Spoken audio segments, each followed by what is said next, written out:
Okay, so let's kick off this session.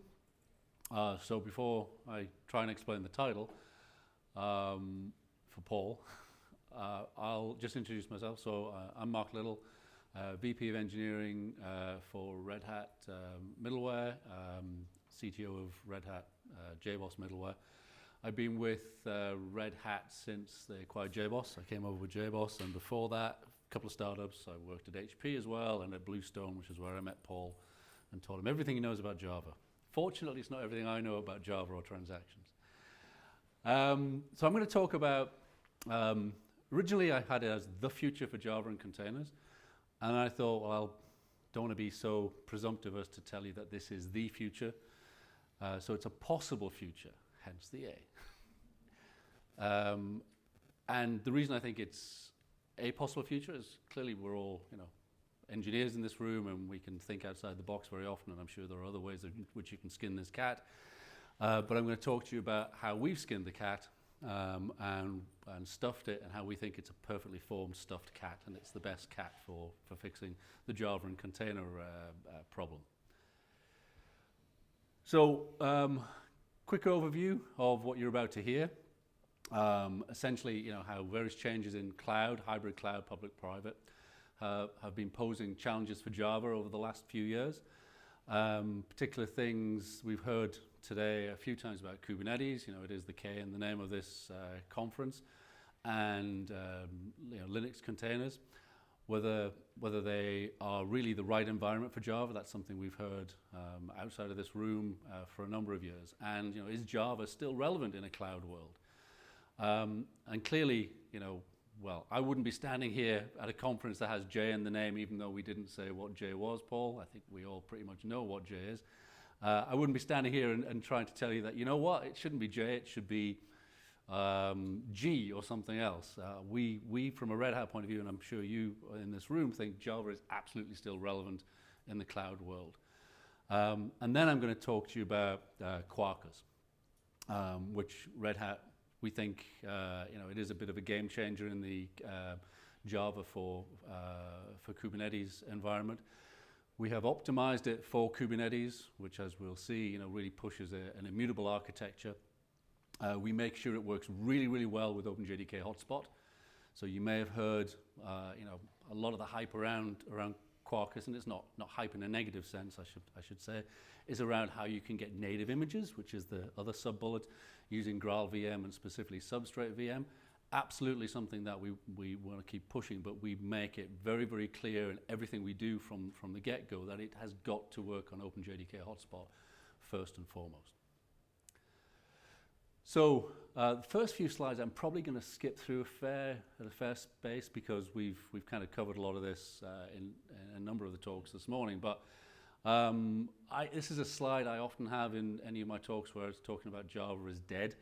I've been working with Java since it was Oak, so 95. I should have said I wrote the world's first pure Java transaction service, for instance.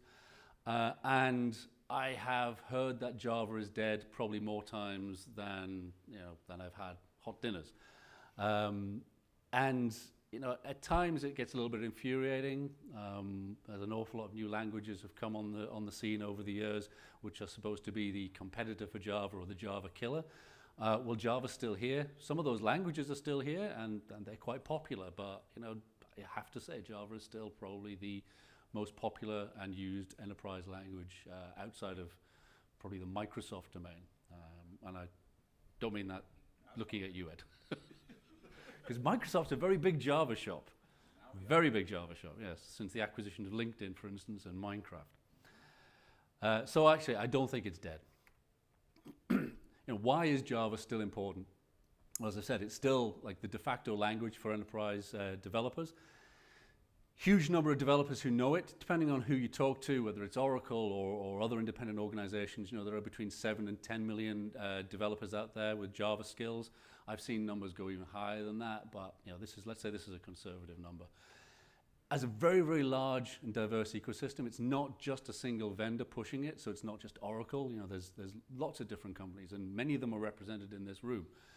Very, very resilient community. If you go back to that previous slide, many times if you're working with a technology and it's declared dead, you probably give up on it and move to something else. Java's still very thriving.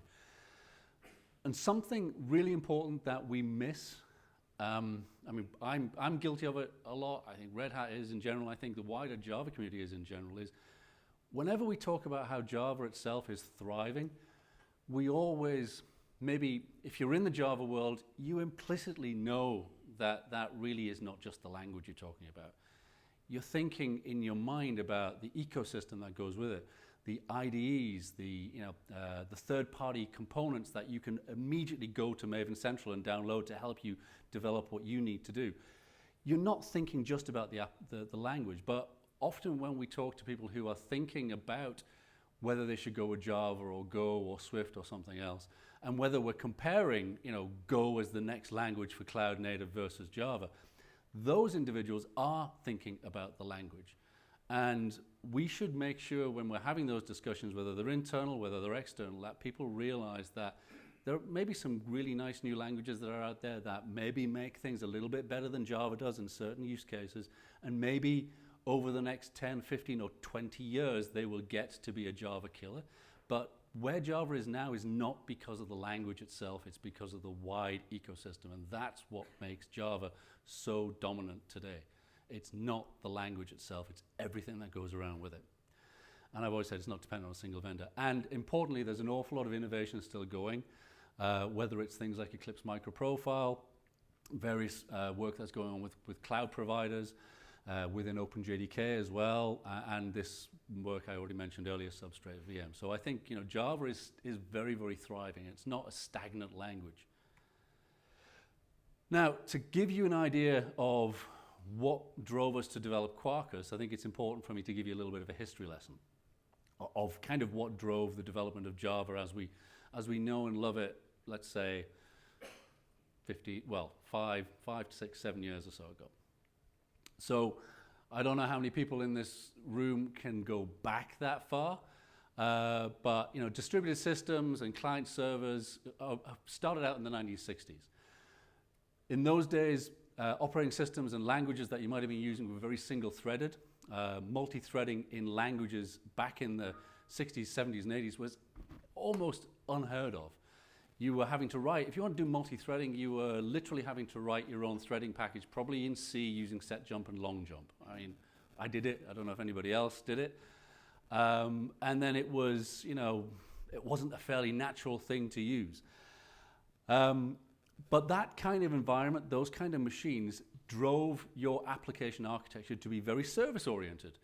We think today that SOA or microservices or cloud environments where we're talking about services is something new. It wasn't. We were doing it back in the 60s because the operating system and the hardware and the languages effectively meant we had to do that. Our unit of concurrency was the server. In that time scale, we were starting to look at core services capabilities, like the things that you take for granted today that you need when developing enterprise applications, transactions, security, messaging, caching, etc. And RPC was developed in the 1970s to try and make distributed systems easier. Again, I don't know how many people in the room can recognize, not necessarily the individuals or the haircuts, but the machines there. Those were kind of cutting-edge machines in the 80s, I think I got that from. The one in the middle, actually, funnily enough, is known was known as a Whitechapel computer. It was a rough equivalent of a Sun 350. Had something like 8 megabytes of memory and a 300 megabyte hard disk. But that's kind of the environment that matches the slide I had before. So then as we moved into the 90s and the 2000s, really hardware started to pick up a lot. We started to have things like multi-core and hyper-threading. We also had, machine RAM sizes exploding. I mean, I use the word explode today in quotes because, they're still really small compared to what we have on our phones, let alone on our desktops. Network speeds also started to improve, although much slower than, processor speeds and processor access to memory. But one of the things that also happened at that time was distributed systems had moved just from client-server, and people were now looking at standards-based distributed systems like DC and Corba, and the language explosion also increased. with going from C to C++, Pascal, W, I don't know if anybody can remember that, concurrent Euclid. And some of these languages started to get threads in them natively. But really, it was Java that drove threaded programming into the mindset of developers more than anything else at that point. And when Java came along, building on the fact that we had these massively parallel, for the time, architectures and massive amounts of memory again for the time, and looking at the fact that the network speeds were not necessarily as fast as the memory speeds, Java, building on Corba, started to look at a model where you would co-locate those services. So if anybody here has been using Corba back in the day, Corba was still a very services-oriented effort. You had your separate transaction service. Even the specs were called service on the end of it. So you had transaction service, persistent service, concurrency control service, and they were separate services. When Java came along and started to develop its own component model, the natural thing to do to take out the network overhead was, you know what, let's just pull all these things in. Let's not have them as remote calls to services that are elsewhere. You could do that, but let's make them local. And then we got the concept of the application container growing out of this, which was doing all these nice things like, thread management and connection pooling, etc. As you go through the evolution of Java and J2E and then Java E, we start to get to the typical thing that, even Corba had before it and DC before that. You start to worry about bloat. We start adding lots of things in and we rarely take things out. It's something that I think our industry as a whole suffers from. So you got things like class path hell, bloatware, lots of people complaining about containers, and I mean application containers, not Linux containers. You had the evolution of OSGI to try and make that simpler, to allow you to have multiple versions of the same class and jars in memory at the same time, to allow you to do dynamic updates so you didn't have to shut down your application server. I mean, again, I don't know if people are relatively new to application servers in general. There was a time where if you wanted to update your app server, you literally had to take it down, change something, and spin it back up again. And each one of those spins could take you minutes. And then in enterprise Java, we added another way of trying to make things simpler was we added profiles. So you could have in the full, you could have everything. As John keeps telling me, there was no such thing as the full profile. It was everything. And then you had the web profile, which was a cut down version of everything. Well, kind of like 80% of everything. So this is kind of the environment which Java and Java application server developed. And then along came microservices. Not going to say too much about that. Basically SOA, or the best parts of SOA. Followed very closely by Linux containers.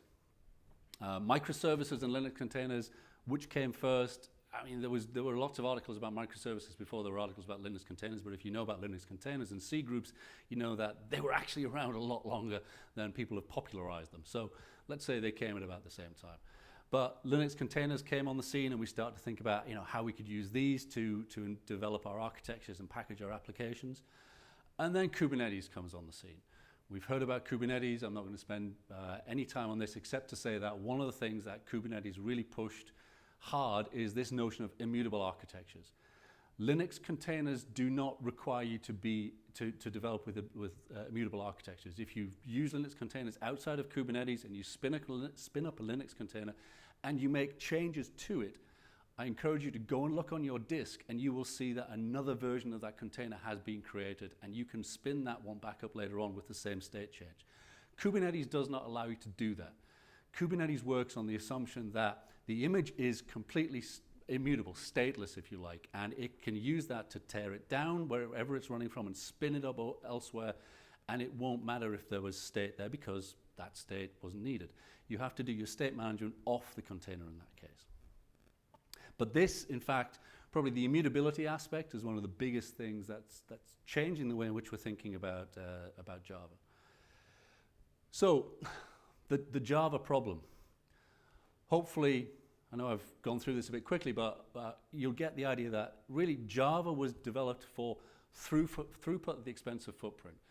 I know, if you go back through the history of Java and you hear how it came about originally as something that could run on set-top boxes or in fridges or ovens, you might think, well, it's for constrained devices, so the idea is it shouldn't have, you don't need to have an awful lot of memory to actually do that. But the actual architecture of Java is based on the idea of grab all the memory that's available and don't ever give it back, because you don't really need to do that. You're the only thing that's going to be running on this box. So I'm going to go for a massive throughput, but the footprint doesn't matter to me.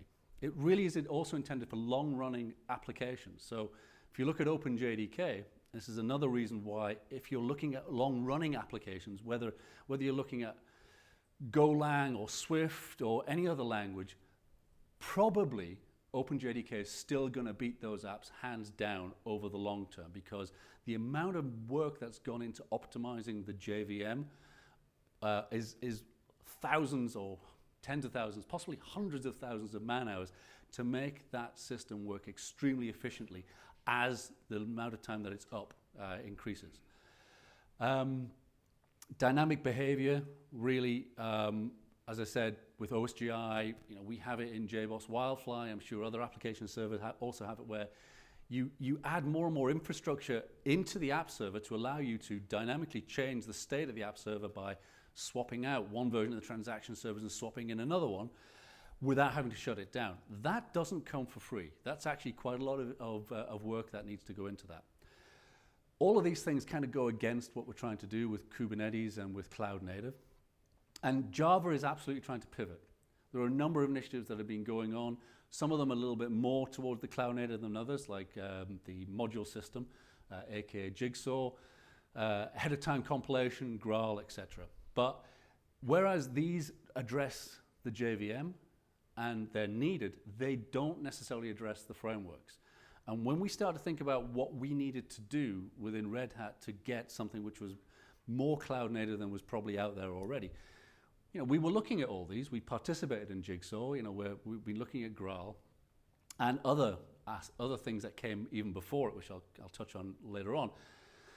But we realized, whilst that's necessary, it's not sufficient. If we only used these things, it wouldn't get us what you're about to see with Quarkus. We had to go in and look at everything we've got certainly on the JBoss portfolio and outside, and say, if we're going to do cloud native, we need to be cloud native from the JVM all the way up. So we have to spend the time to optimize the stacks as well to take advantage of these things.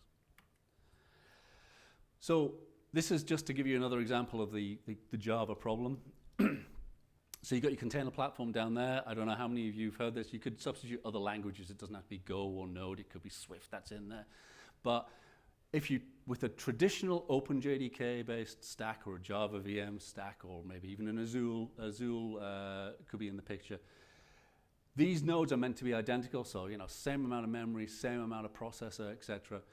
You can literally spin up, in some cases, 5, 10, 100 times as many things in one language versus what you can get with Java. And yes, I know it might not be entirely one-for-one comparable. Somebody says, I can do something in Python compared to what you can do in Java.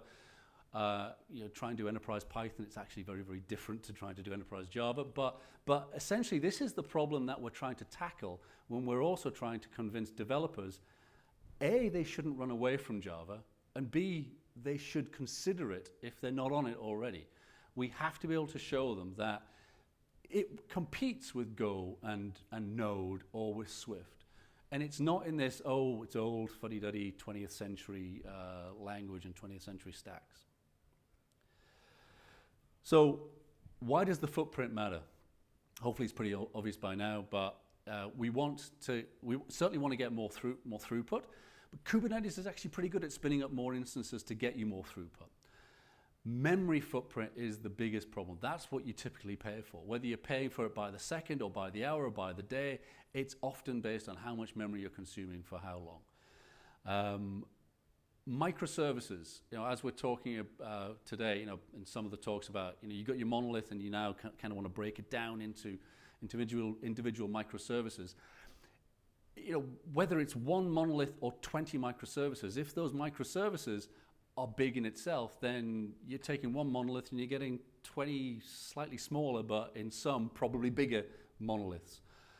And like I said before, if we don't tackle this from the bottom all the way through to the top, we actually do risk losing Java as a community, as vendors, as as partners to other languages, because developers will look at them and think, okay, they are comparable, when, like I said before, maybe they're not, particularly if you look at the ecosystem. So again, this is just kind of illustrating what I was saying before. You got your monolith there, you're breaking it down to microservices. You want each of those microservices to be much, much smaller, so the sum of them does not equal at least the monolith, and should be less than the monolith. And then if you think about serverless, functions, we want to break those down even smaller. And again, we want to have hundreds of those compared to tens of microservices. And each one of those may only be running for a fraction of a second or two at best. And if each one of those consumes as much memory as the monolith, you're not really getting a comparable experience as you might get with Amazon Lambda. Oh, and yeah, and startup time, so we'll come to that in a minute. Certainly for servers, for functions as a service, startup time and memory footprint are critical, because if you're doing serverless, and the idea is that you essentially have an event bus, an event triggers, and you need to fire off something to actually service that event. Whether that's hard real-time or soft real-time, if you want to act in fractions of a second or seconds, unless you're going to play tricks with having hot standby JVMs, you're not looking at starting up a JVM on a standard Amazon instance in a second or 2 seconds. So this is kind of your historical enterprise Java stack. You got your operating system, you got your JVM, hotspot in this example. Then you got your app server, could be any popular app server, or WebLogic if you want a non-popular one. Sorry, Paul. You got your application frameworks, and then you have your apps that are deployed to it. Now, something I should also touch on, which is hopefully obvious these days for cloud-based deployment, it's multi-tenancy. So here we have multiple apps running in your app server, and this was always something, and still is always something that we talk about, where you got multiple apps, you got your app server, you got your single instance running. Yeah, it's big, but I can run multiple instances of apps in them, multiple EJBs and message-driven beans, whatever. So I don't really need to have multiple instances of them. Well, unfortunately, in a multi-tenant environment, you absolutely do, because unfortunately, the JVM is not red zone protected. And what that means is that unless I've got apps that I want to fail as a unit at the top in there, any one of them could completely kill the JVM. A rogue thread could go off, and a null pointer exception could crash the whole thing. And if only one of those apps belongs to me and the other 4 belong to Ed here, and we don't know each other, he's going to be so pissed off that my application is called a null pointer exception, because his entire app server goes down. So realistically, what you have to do in the modern Java world with app servers and with anything, it's not just app servers, it's really anything that's running on the JVM, is you have to essentially have a single instance per tenant. Like I said, you could have related instances or apps running here, as long as you want them to fail as a unit, because they will fail eventually. Side note, it is relevant to this, but this is exactly why Google, when they went with the Dalvik option for Android, their unit of tenancy is your app. You have multiple instances of that app at the back end. They're compiled, and you have one app per tenant. So the modern stack, as you see, we essentially now do a single app for microservices. We say you got your microservice, it's only going to be living, instead of days and weeks, it's going to be living hours and minutes or seconds, but we're only going to put one app in there. Unfortunately, nothing else below that in the dotted box here has changed from the previous slide. So it's still the same JVM, it's probably still the same application server, and it's probably still the same framework. So very, very big. What we are seeing, because of all these things I mentioned before, is we've been seeing independently what we're doing with Quarkus is the realization that many of the things that you find in your traditional app server, whether it's the dynamic aspect or the fact that we've co-located lots of these services in the traditional J2E and Java-E environment, we're seeing the realization that some of these things either should be separate services so that we can do tenancy differently, and we can offload some of the memory utilization, or perhaps they're being provided by Kubernetes anyway, or by the Istio sidecar, which we heard discussed early today as well. So I know other people have written about this, but there's a really good series of blogs by a guy called Ken Finnegan, who's a Red Hat engineer. He wrote about the next generation application server, but essentially it's the idea is you decompose the application server into its constituent services again. You push them out into the wild, different nodes, and what's left is more or less just the business logic with essentially relying on kube to provide things like clustering rather than having them inside. So we're seeing this happen across the board. This is not just a Red Hat specific thing. I've got Red Hat down here for OpenShift, but if you look at what's going on with IBM, Payara, Oracle, even though they were late to the cloud, all right, I promise, Paul, that's my last dig at Oracle, okay? Well, maybe. And other improvements, or other innovations that we're also seeing to try and address this notion of having things very, very big, the traditional app server, is microprofile. I won't go into this, which has been covered a lot, but microprofile does help a lot because it helps you to cut down which components which specifications you bring from your enterprise Java into your business logic or into your environment, and you don't have to have everything else. I know Adam likes to have microprofile in a traditional Java application server, and that's a completely valid way of doing it. If you believe you've got a monolith, like Weblock, no, I won't go there. If you believe you've got a monolith, you can actually pull it apart, and you can still have something which is compliant, and microprofile will help you there. However, it's not sufficient, and this is where Quarkus comes in. We're involved in all of this stuff I've said before. Other vendors are as well. But over a year ago, so beginning of 2018, I sat down with a number of our key engineers who had various ideas of what they wanted to do. We went through the problem of how we really look at Kubernetes differently with all of these problems that we've got. How do we look at Java on top of Kubernetes? And maybe we have to start from scratch. Now, that was the most extreme. I said maybe we should look somewhere in between where we're not actually starting from scratch and we can leverage an awful lot of what we've done for the last 15 years. I'd much rather we don't throw away the wheel to have something which is slightly better for getting up a hill. The Quarkus is kind of what came out of that. I'm just going to, in the next 15 minutes or so, going to cover this in how we approach this and some of the results. I'm not going to give a demo. I haven't got enough time for that. But James had a great. If you wanted a demo, you should have gone to James's session, which ran for like 5 hours today. So Adam touched on this a little bit at the start of the day with his session, but one of the big things that we decided to do, which I'll hasten to add, given I've mentioned Graal and Substrate before, is entirely independent of Graal and Substrate, was think about this from an immutability aspect. Again, a lot of what we do in Java today and a lot of what we do with Java app servers is all about runtime changes. It's all about leaving the binding of interface to implementation till the last minute, just in case I'm going to change things. In a kube world, you don't do that. In Kubernetes, if I want to make a change, I tear down the instance and I make some modification and I create a new Linux container instance and I push that to the kube the kube repository, and it spins that up. Very much like what we used to do with app servers before we added all this dynamism in. But because we've been optimizing that over the last few years, that time can often still be measured in seconds. We're not talking about minutes, we're certainly not talking about hours to do it. So if we have that, and that's what you kind of get pushed to with Kubernetes anyway, having this dynamic aspect in the app server is not used. So we started to think about, can we do this kind of pseudo boot during the compilation phase?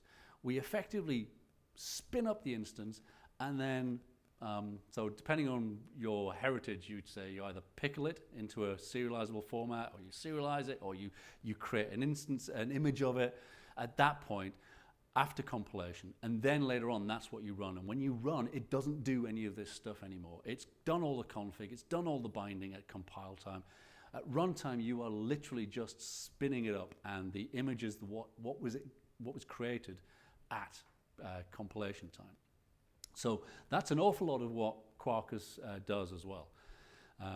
So we stripped an awful lot of this out of everything in Quarkus. If you go to Quarkus or you see anybody talked about, I'm not exactly keen on the term myself, but some of the engineers talk about a project being quarked. That means that they've gone in and they've looked at this, which is the old way of doing things, and they've optimized the framework and the stack to do it that way. So just in case you ever come across that really horrible term again, that's what quarked means, all right? You can't, it says no runtime reflection, so you can do runtime reflection, but we try and encourage you not to do that. It's still allowed, but you know, there are trade-offs. So one of the benefits, there are a number of benefits, but one of the benefits of Quarkus and some of what I just mentioned before, this is a marketing term, I'm pretty sure this is a marketing term, developer joy. Developers are always having joy with whatever they use. It came out of engineering. Did it? It's probably Emmanuel or Jason, yeah. I can think of only one app server where perhaps they don't have developer joy, but we won't mention that one, all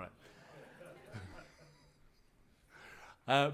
So we wanted Quarkus to be a very cohesive platform. We, within Red Hat and JBoss, have often struggled with the typical engineering approach that if you can literally provide 101 different ways of doing something, then we'll provide 101 different ways of doing something. And we'll document them all. Probably we'll only document 4 or 5 really well, and the rest are still there for you to find, but we'll provide everything, every way that you can possibly want to do that. And really, you know, for a developer who has hours and hours and days maybe to really think about what those different ways of accomplishing a problem are, that might be exactly what they want. But these days, when you're thinking about cloud native, you're often thinking about somebody who has, you know, a few hours, a few days to solve a problem. They don't have an awful lot of time to figure out what is the best way of doing it. So they want something that's fairly prescriptive. So we wanted to actually make sure that Quarkus was pretty prescriptive. We also wanted to make sure that it was based on standards, but not limited to those standards. So one of the things that I think generally we pivoted too far towards as a vendor ecosystem, maybe as a community as well, is we make sure that most of what we do is just driven by the standards, and we tend not to go above and beyond the standards. Whereas, you know, when I was a younger developer, back when I had more hair, typically what we would do is we'd develop our stuff, and then we maybe would push what we're doing into a standards body, try and agree with people like Oracle and IBM and Microsoft and DEC at the time on standardizing something. But we would always in our product, we'd go way above and beyond if we had to. Because in a standards body, you know, what's that old adage that a giraffe is a horse agreed by standards. You never get exactly what you want. And what I think we've done over the last 10 years or so is pivot too much towards just following the standards and just going with what's defined by the standard. Because we say, you know, we need to be portable, we really need to be interoperable. Well, that's okay up to a point, but standards are A, very, very slow to develop, and B, do lock you into things. And that lock-in is great for some people, but if you want to actually think about where you may want to go and eventually where standards may want to go in the next 5 years, you need to have this cutting edge. You need to be pushing ahead of where standards are. So that's what we're doing with Quarkus. Quarkus is following microprofile. Quarkus is going to be pulling in more of, you know, Jakarta eSpecs as microprofile does. But it doesn't have to, every release of Quarkus may not be microprofile compliant. In fact, we may decide, you know what, we don't like what's going on in microprofile, so we're going to skip that version and do the next version once we've persuaded them that our way is better than the way they've got. So I've mentioned Graal and Substrate, just want to put this on here. So we do, as I mentioned, have this coupling with Substrate VM and the Graal compiler to allow you to go to a compiled image of your Java. So this is where you do this trade-off. You no longer have, from a Java point of view, this build once, run anywhere. But if you think about it, once you go to a compiled image and we are talking about Linux containers running on Kubernetes, you still have a build once, run anywhere, as long as where you're running is Linux containers with Kubernetes, which, as we've heard a number of times today, is pretty much everywhere. You know, even Amazon supports Linux containers with Kubernetes now. So that odd occasion where you might run into AIX or something, you know, even better than AIX, where you have to go back to pure Java, you can still do that with Quarkus. Like I said, we make sure everything we do works on OpenJDK hotspot. You are not tied to go into a compiled image. In fact, the way we think about the pipeline aspect is usually you won't go to the compiled image until you're really done, you're sure that you've got the application ready and you want to put it into deployment. From a developer point of view, you probably most of the time just go to OpenJDK, traditional hotspot, try it out, test it, etc., etc. Go back through that loop as you iterate on it, and then when you're ready, hit the button and go to the compiled image, push that into the kube repository, and then that spins up as, like I said, a compiled image. So I've only got 10 minutes.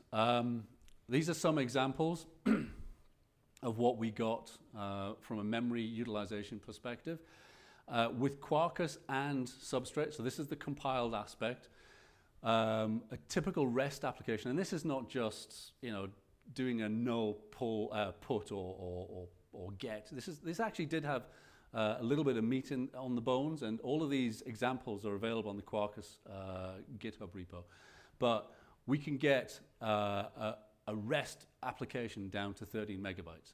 With OpenJDK hotspot, because we did all of that framework optimization, it's still 74 megabytes, which is a lot less than what you might call your traditional cloud native stack, whose name I'm not allowed to say, okay?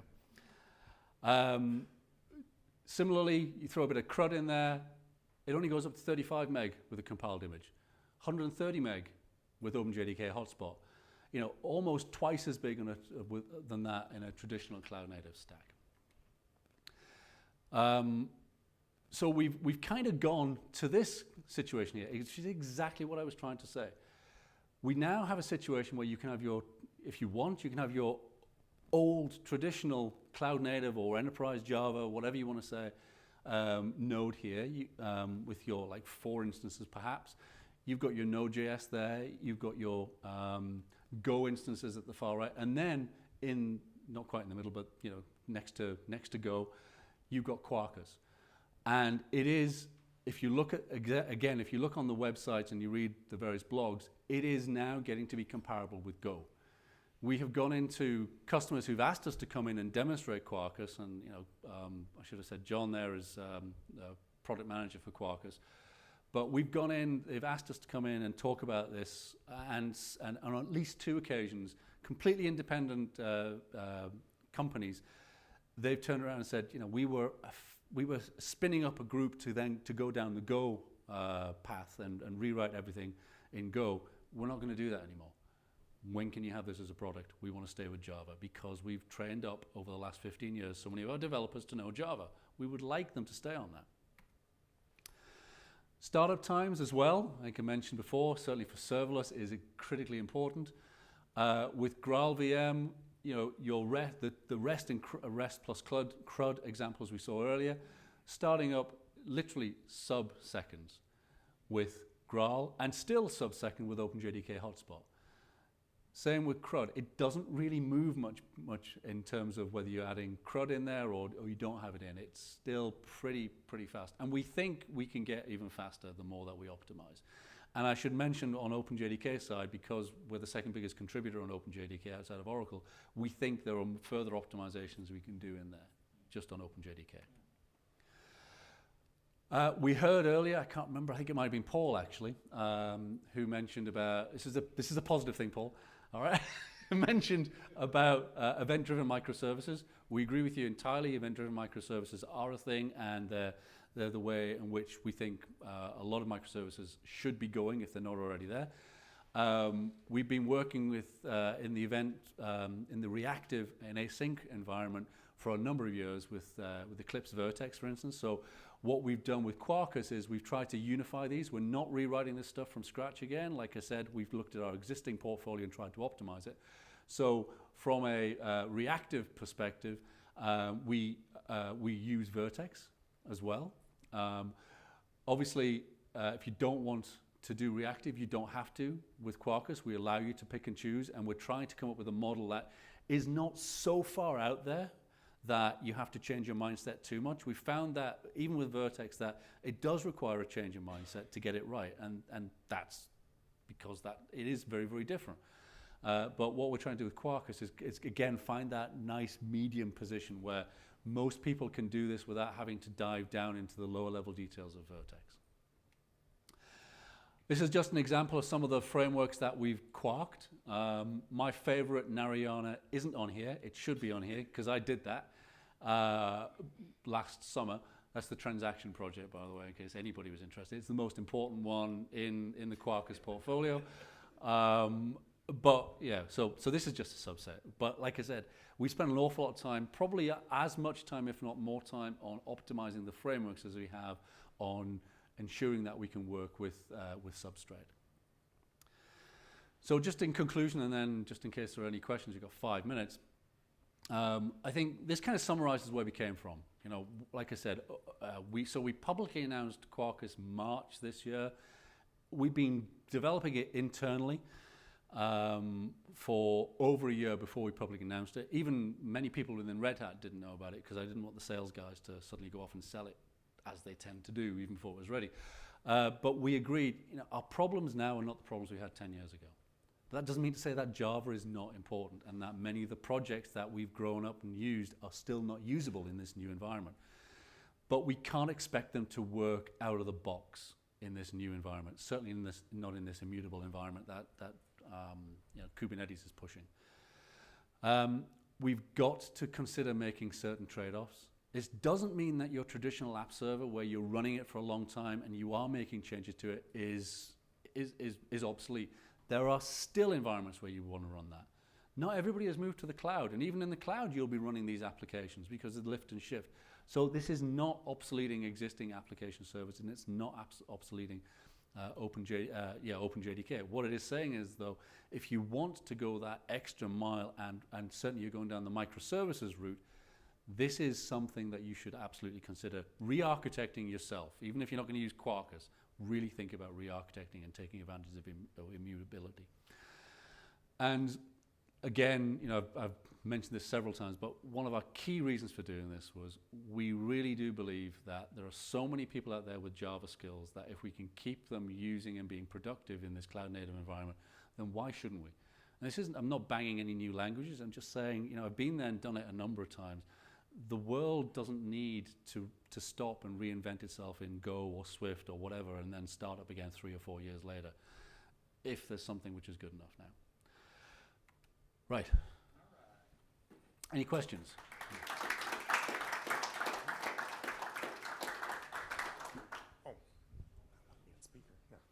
You mentioned that you went to one place and they were thinking about going to Go. Let's say you have a lot of us have a company where you're doing JavaScript already for the front end in some fashion or another. So does it make sense to just go to Node.js and just, because I've seen some of the stats, it looks like Node is kind of one of the more popular ones for this situation. What would be the motivation for going with, staying with Java as opposed to, because you probably already have a large developer base that knows JavaScript or... So I'm sure there are many people in this room that will have their own opinions, maybe Adam as well, but I would say, first of all, it's always the use case. JavaScript and Node on the front end, absolutely. You're never going to get Java on the front end now, whether it's compiled or not. You know, the age of the applet and Java running in the browser is dead, but JavaScript, yeah, there may well be, there are use cases where JavaScript makes perfect sense. However, if you've got an awful lot of Java developers and you've got current Java real estate that you're thinking can't work well in the cloud because, you know, it's using up too much memory, or it's too slow to boot, or it doesn't integrate with your transition, let's say, to serverless, and you're thinking about another language, whether it's JavaScript and Node or Go and something else, I would absolutely say stop and at least evaluate Quarkus or something like it. You know, the technologies that it's based on, for instance.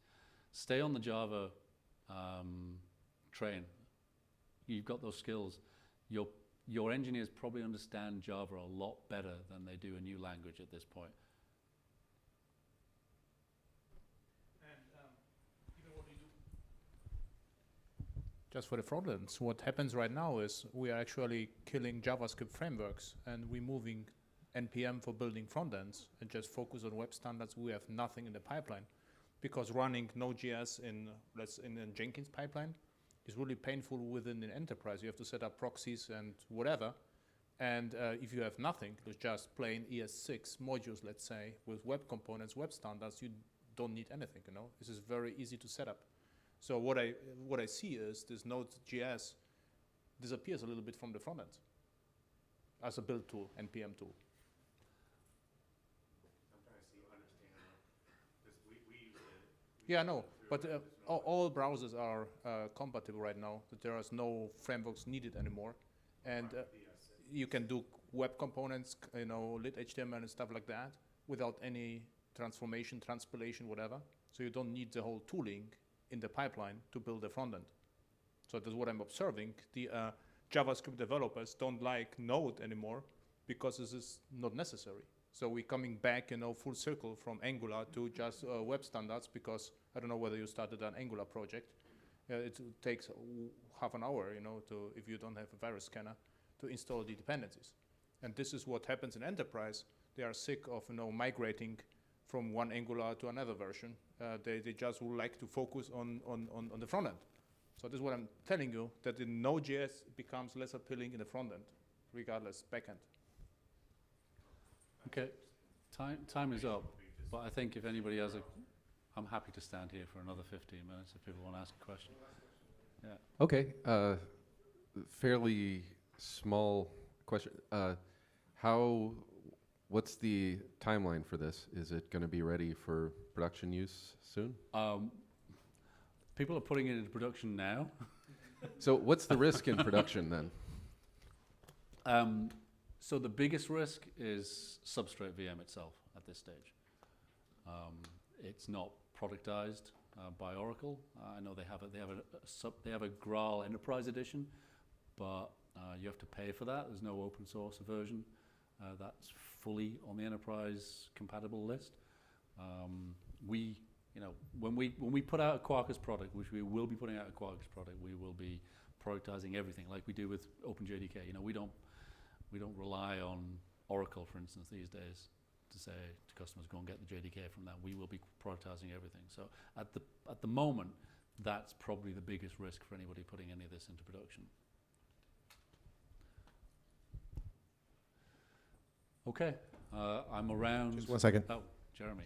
Yeah, could you expand a little bit on how you had to modify the frameworks, Narayana or the others? Like, how difficult is that? What's required in modifying the frameworks to run in Quarkus?